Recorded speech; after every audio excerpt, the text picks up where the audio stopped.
Namaste. Welcome to Chitti Media. This is our current affairs program. My name is Abhishek Nyapathy and I will be your host. Let's talk about the unacknowledged atrocities that were committed on Hindus during the Decade of Terror in Punjab. Did you see that movie Kashmir Files? Yes. So everything that you saw, everything, I'm saying, please listen to me very carefully. Everything that you saw, Khalistanis did on a bigger scale for a longer period in Punjab. And of that, Wow. we don't have anecdotal evidence. We have professional reportage, and the people who reported it are still alive. So, for example, you look at people, Kashmiri Pandits who have lived, some say 1 lakh, some say 3 lakh, whatever you say.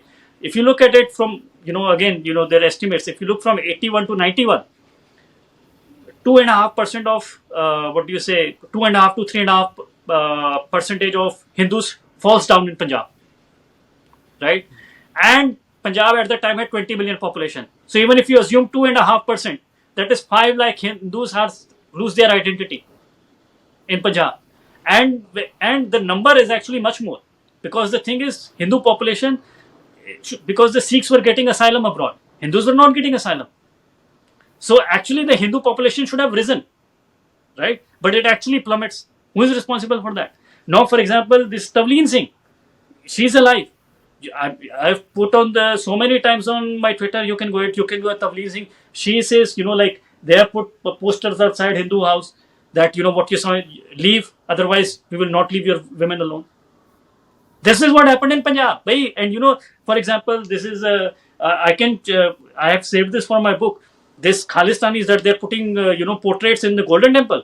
They had issued, for example, fatwas that anybody who is going to, for example, go to a Jagrata, like a celebration of Devi Ma, we are going to burn him alive.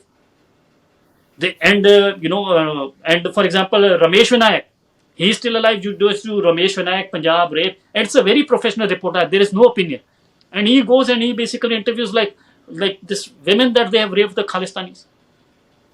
So whatever you saw in Kashmir Files, it happened here.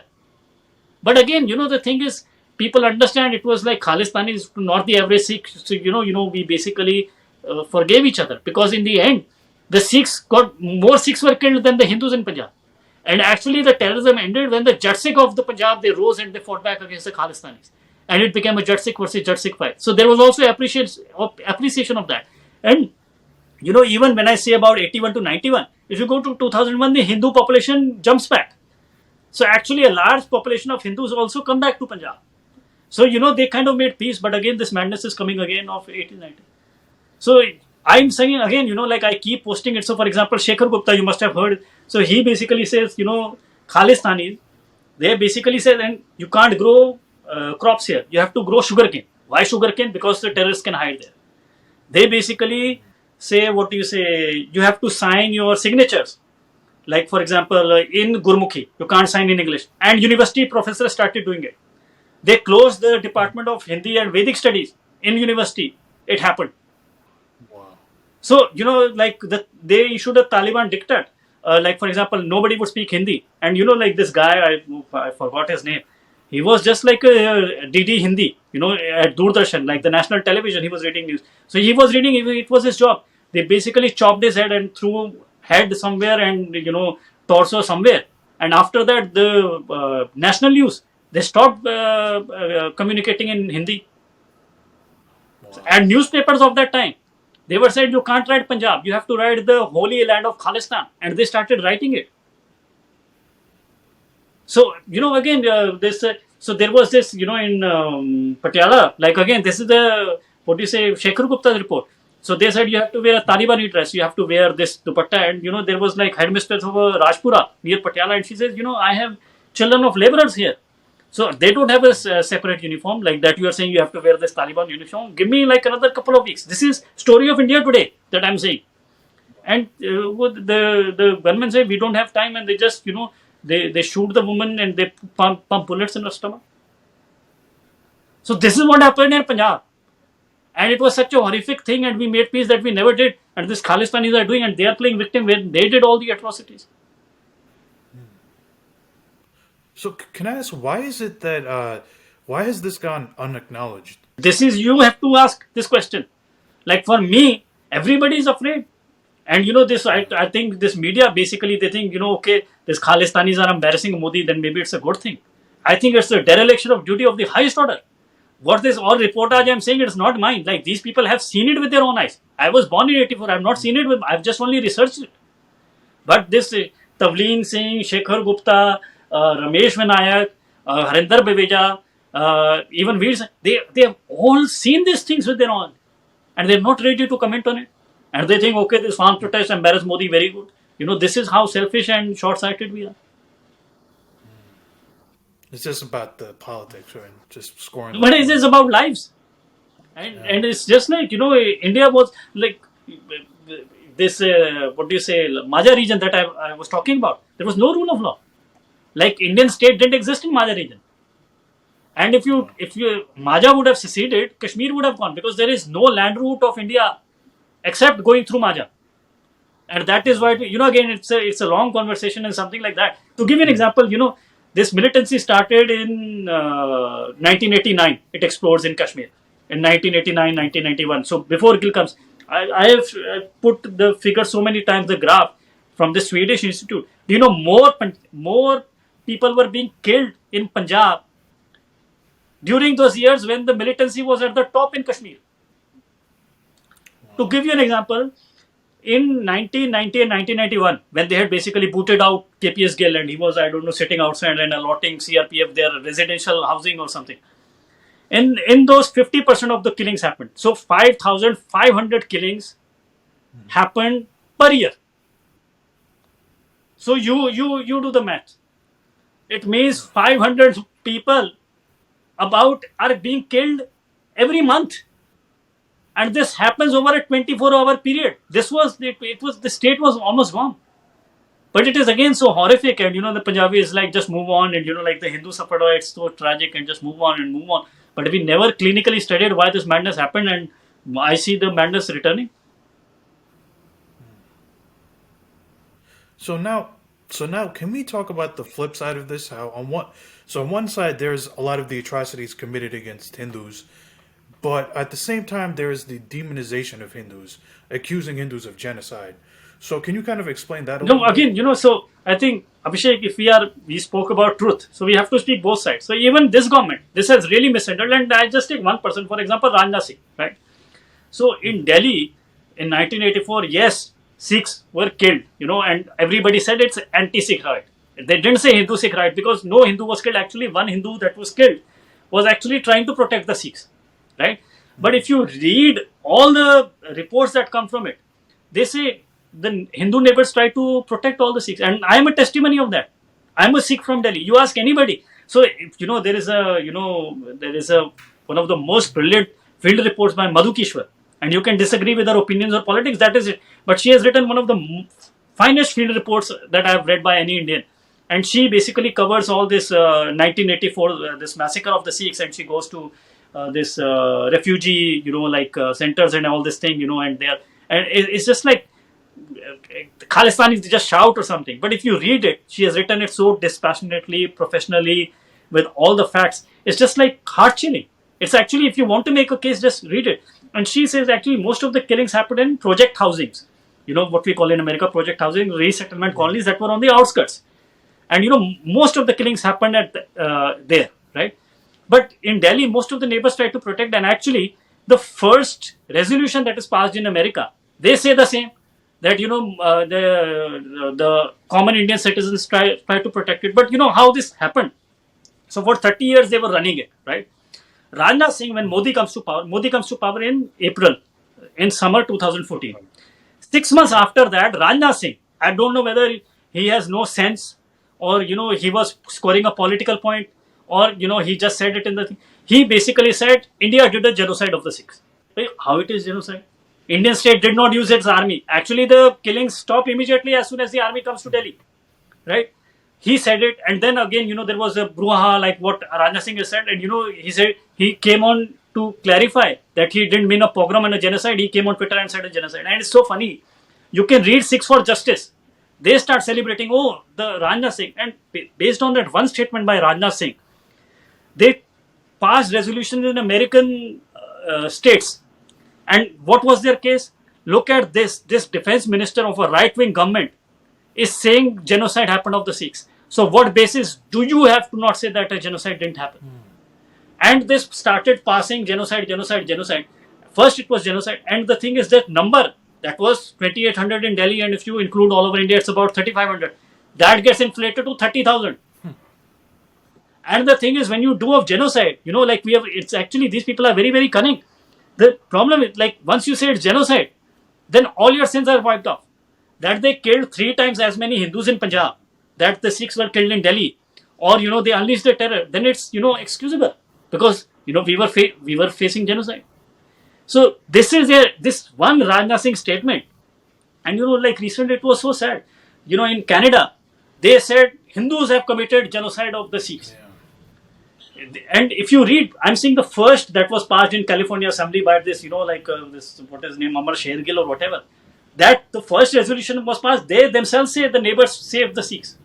But now, and one guy who was, he is a Punjabi himself, and he's a Khatri, where all the Sikh gurus were Khatri, and they basically spread the Sikh movement everywhere, because they were the merchants, and they were the traders, and they were the knowledge seekers. The farmer doesn't go far off, the merchant goes far off, right? So the Sikh faith has been spread by the Khatris, and all gurus were Khatri. So this guy, Anand, he says, like, how can you demonize the entire community? And you see Khalistanis just like pounced on him, and there is nobody to defend him. And they have passed as a resolution that he is an enemy of the Sikh and he cannot be allowed in any Gurdwara. And in the Gurdwaras, they are saying they have like portraits of people who have killed, roasted. They have, like, for example, one of the Gurdwaras that has passed is like Martin Gurdwara, which is near the airport in Toronto. In the same Gurdwara, there is a portrait of Kulvinder Malli, who basically Tavleen Singh has filed the story. In a single 24-hour period, I think he killed 70 Hindus, taking them off the bus and roasting with bullets. So they are portrait of this person. They are celebrating this guy Kulvinder Malli, whose claim to fame is doing these atrocities. But they are saying this Mr. Anand, who is a member of provincial parliament in Canada.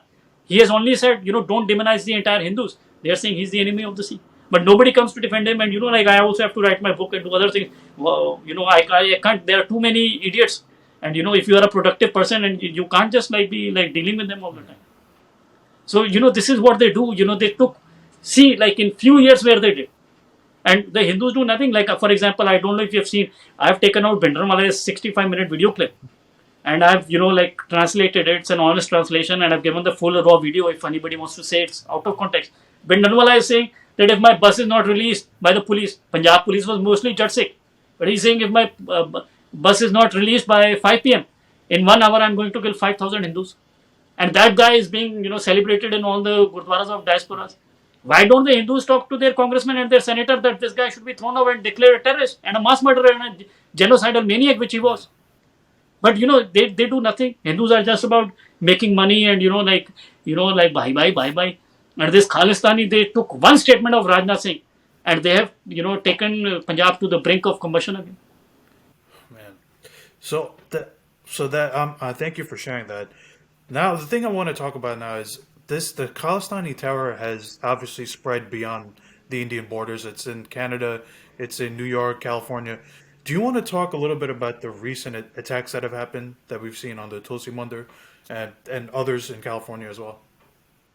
No, Abhishek, again, people don't understand. Again, this they cry wolf, and they say like the Sikhs are, again, but the Sikhs are the biggest victim. No, for example, Tulsi Mandir, I think New York, it's in Queens area, right? In Queens area, like I'm saying, so for example, how much are Sikhs in Indian population? Now they've increased. But I'm talking, maybe Indian as a whole are just 1%, right? And I'm talking about previously, it was not in online where you can, just add words. I'm talking of the print times. So just this one area, I'm talking about this Tulsi area. Do you know, to go in the pages of New York Times is a big thing, So even Indians as a whole are just 1%. So what would be 6? Maybe 0.2%, 0.1%, something like that. And they are spread all over. They are so much in California, but we are just taking this Queens area. You look at August 23rd and I think September 7, 1984. Then it's October 1986. Then I think it's April 2011. You see, and I'm checking. There are so many things that happen in that Gurdwara that is there, like in Queens, where strange things happen. For example, there is arson, and many people are burnt.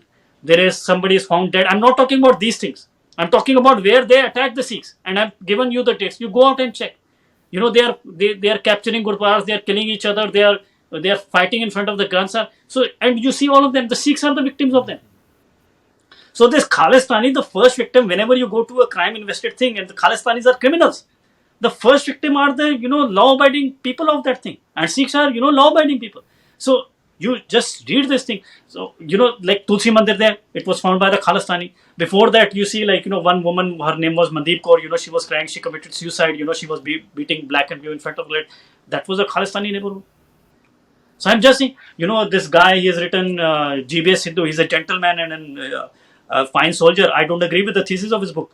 He wrote this Khalistan conspiracy. But he tells when Mrs. Gandhi was visiting this, there was planned to assassinate her in this temple. So this Queens area is basically become a den of Khalistanis.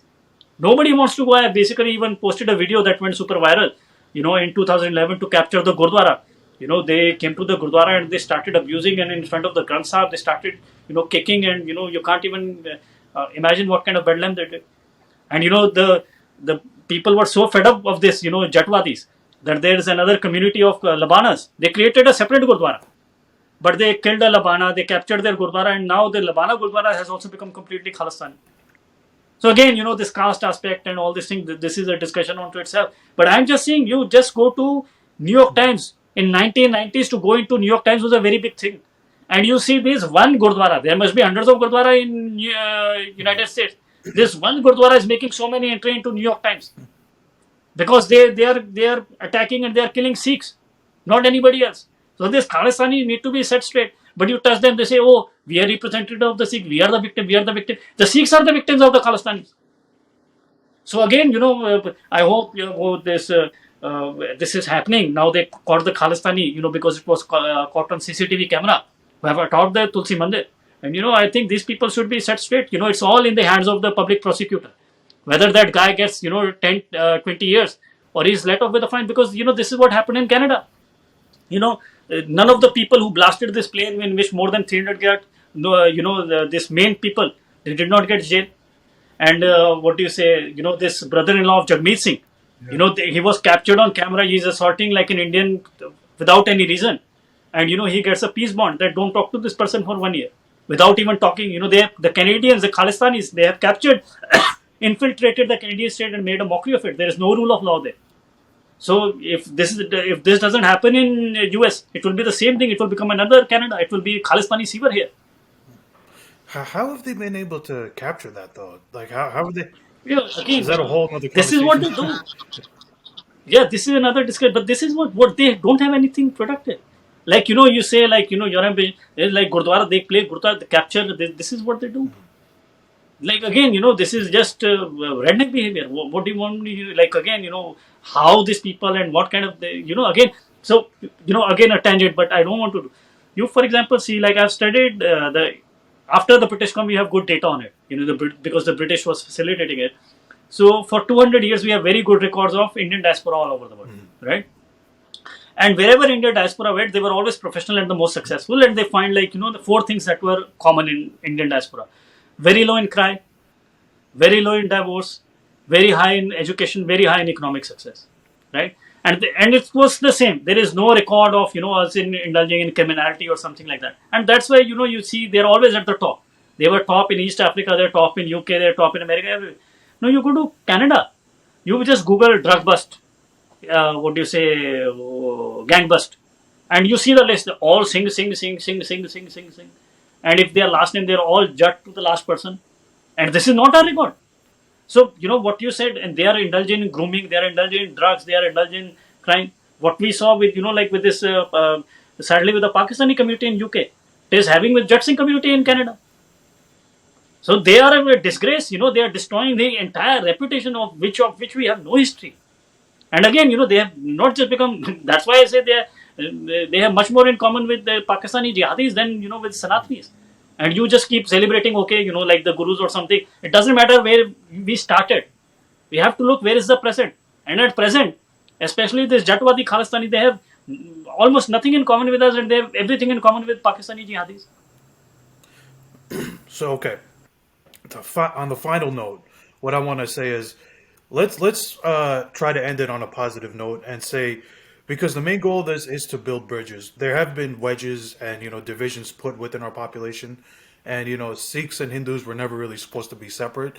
But what can you say is your final message? How do we build this bridge and reconnect with each other? Abhishek, I have said some things that may come back to bite me. But I have spoken the truth as much as I know it. I could have been wrong on something. But I can keep a hand on my heart that what I have spoken to you is truth. And as much truth as, I could suffer and as I could bear. And I hope I could speak more and it inspires others to speak more. This is all about it. Truth is the only bridge. Truth is the only dharma, and there is nothing else, bhai. Like, I don't know, like the people are narrative, nothing, bhai. Like politics, you just see, for example, you read any newspaper, what was, charging a population 20 years ago, nobody cares now. The only thing that is timeless is the truth. And we all have to seek the truth and speak the truth and bear the cost of speaking the truth. And this is what I am doing. And I can just say, okay, I can be wrong on a few things. Next time we say, speak, probably I would be wrong on something. But I have not lied to you. This I can keep a hand on my heart and say, and this is my message. There is no other message. Thank you very much, Puneet. I really appreciate that. I think that's a great thing to end on. And, thank you for your bravery and your courage. And, namaste. And to the viewers, please like, share, subscribe, comment, and spread the word. Thank you. Jai Mata. Take care. Bye.